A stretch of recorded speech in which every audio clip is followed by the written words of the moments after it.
eyelids laid, will make man or woman madly dote upon the next live creature that he sees. Fetch me this herb, and be thou here again, ere the Leviathan can swim a league. I'll put a girdle round the earth in 40 minutes. Having once this juice, I'll watch Titania when she is asleep, and drop the liquor of it in her eyes. The next thing she waking looks upon, be it lion or bear, or wolf or bull, on meddling monkey or on busy ape, she shall pursue it with the soul of love.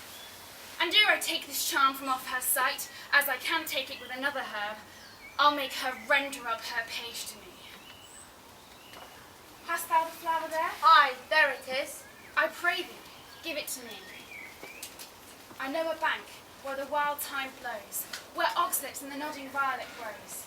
There sleeps Titania some time of the night, lulled in flowers with dances and delight.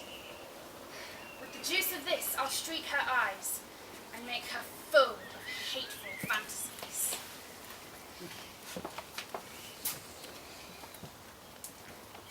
Come now, a roundel and a fairy song.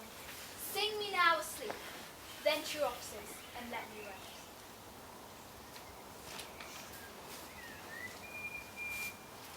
You spotted snakes with double tongue, thorny hedgehogs be not seen, newts and blindworms do no wrong, come not near our fairy queen.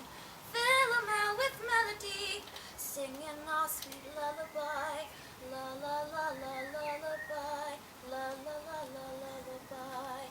Never harm nor spell nor charm, come our lovely lady nigh, so good night with lullaby. Hence away, now all is well.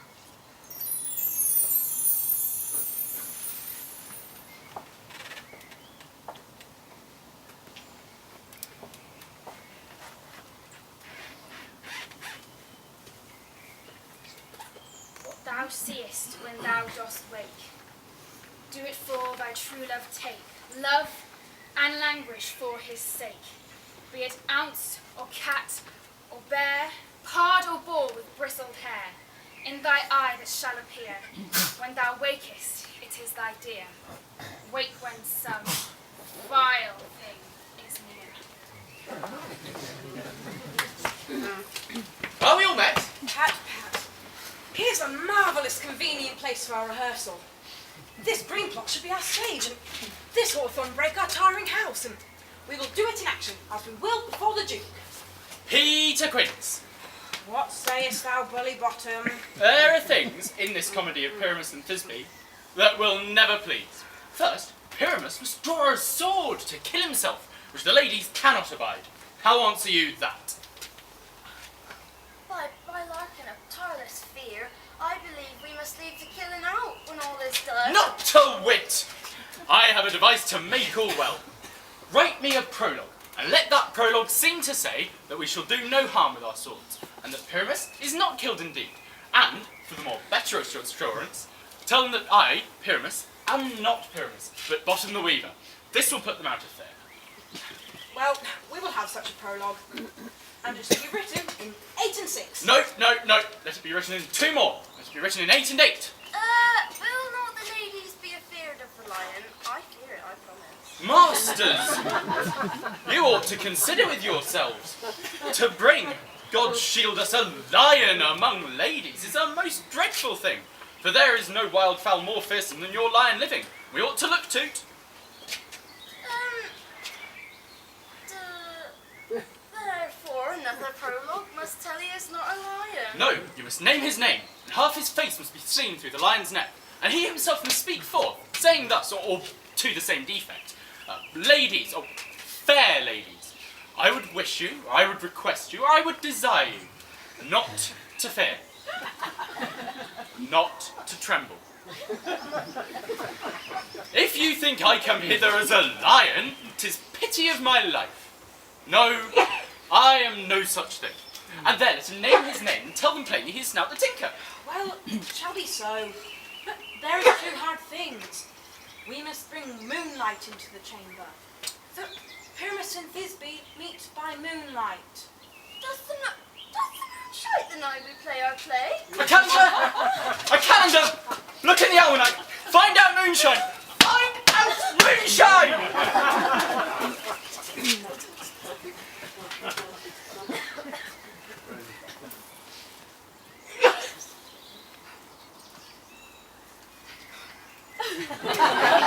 Yes, it doth shine that night. Why then may you leave a casement of the great chamber window, wherein we play our scene, open, and the moon may shine in at the casement. Aye, or else one must come in with a bush of thorns and a lantern and say he comes to disfigure or to present the person of moonshine. But there is still another thing. We must bring a wall into the great chamber. Pyramus and Thisbe, says the story, do talk through the chink of a wall. We may never bring in a wall. What say you, Bottom? Some man or other must present wall. Let him have some plaster or some loam or some rough cast about him to signify wall. And let him hold his fingers thus. Through that cranny shall Pyramus and Thisbe whisper. Well, if that may be, then all is well. Come, sit down, every mother's son, and rehearse your lines. Pyramus, you begin, and when you have spoken your speech, enter into that break, and so everyone according to his cue. What hemp and homespun have we swaggering here so near the cradle of the fairy queen? What? A play toward? I'll be an auditor, an actor too, perhaps, if I suppose. Pyramus, speak. Thisbe, stand forth. Thisbe, Thisbe, the flowers of odious save. Odors. Odors! Savours sweet, so hath thy breath. But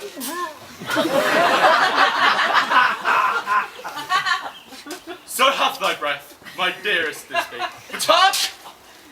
A voice. Stay thou but here a while, and by I will to thee appear. A stranger Pyramus and air play dare. Must I speak now?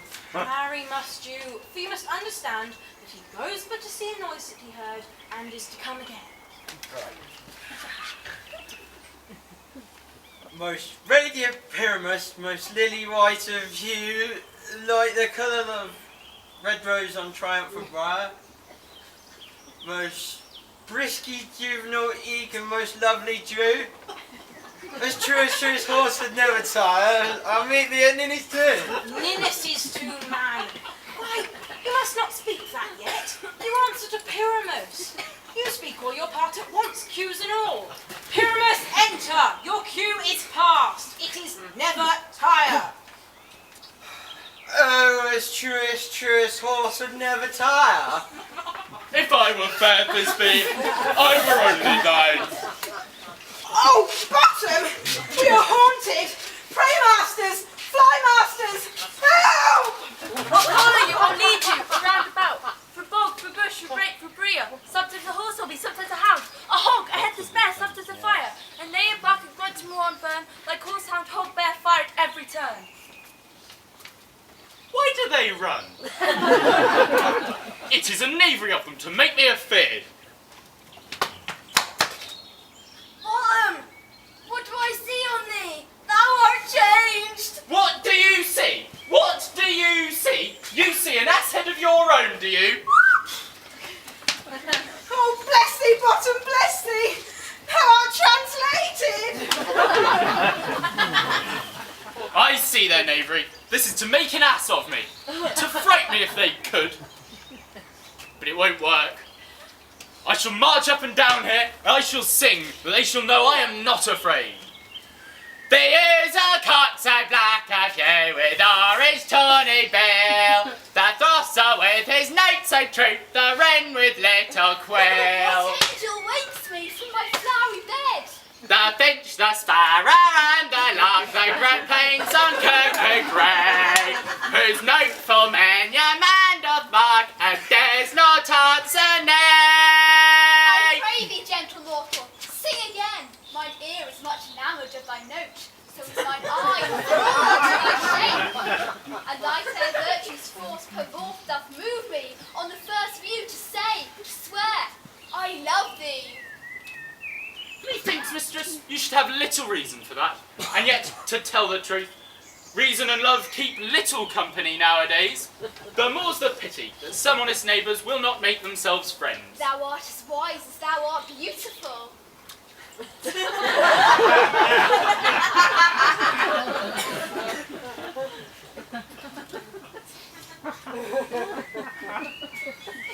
Not so neither.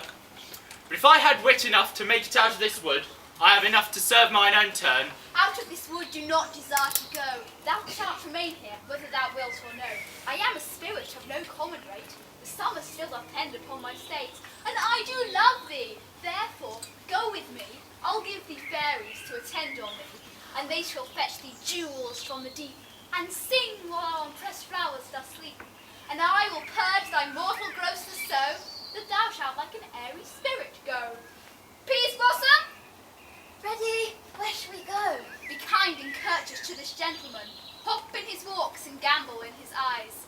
The honey bag steal from the humble bees, and for night takers crop their waxen thighs, and light them at the fiery glowworm's eyes. To have my love to bed and to arise, not to him elf, and do him courtesies. Hail, mortal! Come, sit me down on this flowery bed, while I their amiable cheeks do coy, and stick musk roses in thy sleek smooth head, and kiss thy fair large ears, my gentle joy. Where's Peas Blossom? Scratch my head, Peas Blossom. I must to the barber's, monsieur, for methinks I'm marvellous hairy about the face. And I am such a tender ass. If my hair do but itch, I must scratch. What? Wilt thou hear music, my sweet love? I have a reasonable